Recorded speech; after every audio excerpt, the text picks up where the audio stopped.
दो बौद्ध भिक्षुक, जिसमें कि एक कुछ बूढ़ा था व दूसरा जवान, दोनों गांव से भिक्षा मांगकर शाम के समय अपने आश्रम में वापस लौट रहे थे। आश्रम से कुछ पहले ही पहाड़ी में से एक नदी बहती थी। शाम का समय था। एक जवान स्त्री उस नदी के किनारे खड़ी थी। उसे भी नदी पार करना था, लेकिन वो डर रही थी क्योंकि वो नदी की गहराई से अनजान थी। बूढ़ा भिक्षुक आगे आगे चल रहा था। वह उस युवा लड़की को देखकर यह समझ गया कि उसे नदी पार करने के लिए किसी के सहारे की जरूरत है।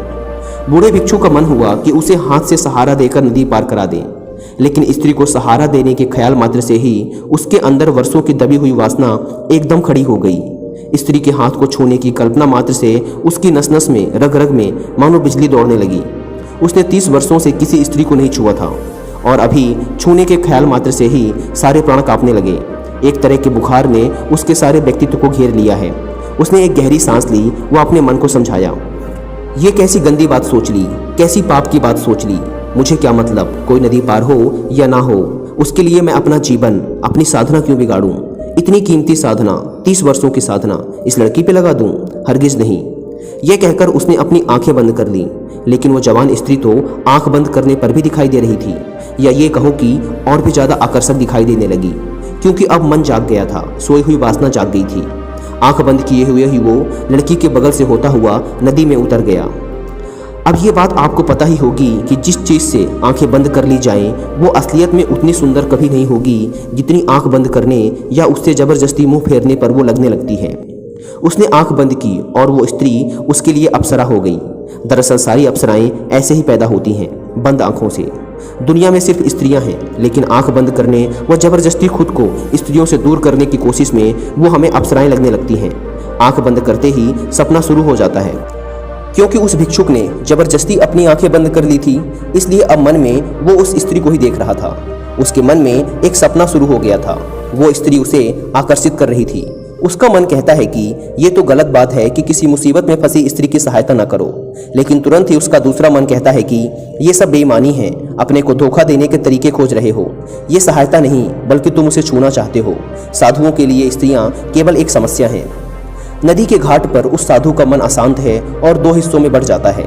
एक हिस्सा उसे उस लड़की की तरफ आकर्षित करता है, जबकि तुरंत ही उसका दूसरा हिस्सा उसे उस लड़की से दूर जाने की सलाह देता है। उस बेचारी लड़की को, जो कि वहां पर खड़ी है, उसे कुछ नहीं पता कि उसकी वजह से उस साधु के मन में क्या द्वंद्व उत्पन्न हो गया है, क्या भेदभाव चल रहा है उसके दिमाग में। वो तो बस वहां खड़ी है किसी के इंतजार में, जो कि उसे सहायता देकर नदी पार करा दे।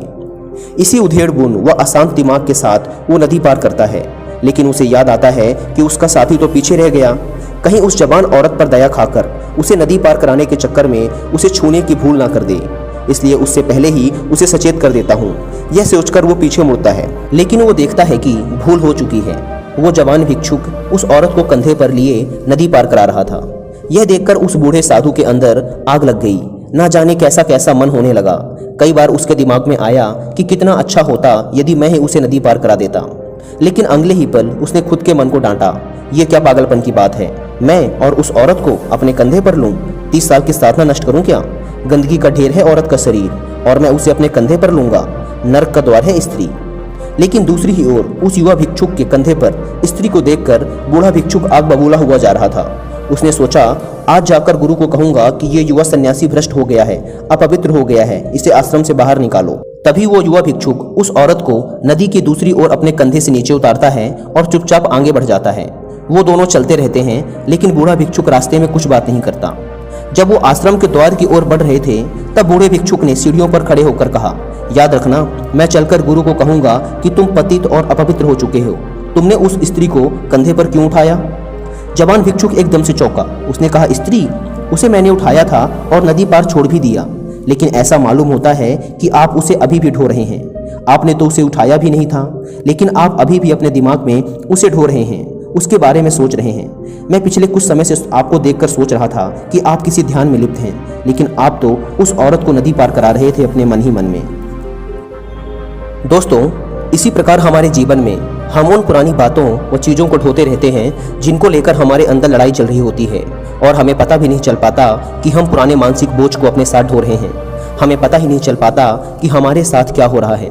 हम सब ने एक संप्रेषण की धारा में खुद को जोड़ रखा है। हम सब अपने आप को दबा रहे हैं। वो दबाया हुआ घाव हो जाता है और वो घाव पीड़ा देता है। उस घाव की वजह से हमें बाहर वो चीज़ें दिखाई देने लगती हैं जिनकी लड़ाई हमारे अंदर चल रही होती है। सारा संसार एक दर्पण बन जाता है। ये दमन की लंबी धारा, लंबी यात्रा हमारे व्यक्तित्व को तहस नहस कर देती है। इसने जीवन के स्रोतों को विष से भर दिया है। जीवन के सारे सूत्र विकृत और कुरूप हो गए हैं। इसलिए ये बात आपसे कहना चाहता हूँ कि दमन से बचना, अगर जीवन को और सत्य को जानना है तो दमन से बचना। क्योंकि दमन करने वाला इंसान खुद को कभी जान नहीं पाता। वो वहीं रुक जाता है जहां दमन करता है। उसको वहीं ठहरना पड़ता है, क्योंकि जरा सा भी ध्यान हटा कि दमन उखड़ जाएगा और जिसको दबाया था वो प्रकट होना शुरू हो जाएगा। अगर आप एक आदमी की छाती पर सवार हो गए हैं तो फिर आप उसको छोड़कर नहीं जा सकते, क्योंकि आप उसे जैसे ही छोड़ेंगे वो आप पर हमला कर देगा। अगर किसी आदमी की छाती पर आप सवार हो गए हैं तो समझ लेना कि जितना आपने उसे दबाया है उससे भी ज़्यादा आप उससे दब गए हैं, क्योंकि आप उसे छोड़कर नहीं जा सकते। मनुष्य जिन चीज़ों को दबा लेता है उन्हीं के साथ बंध जाता है।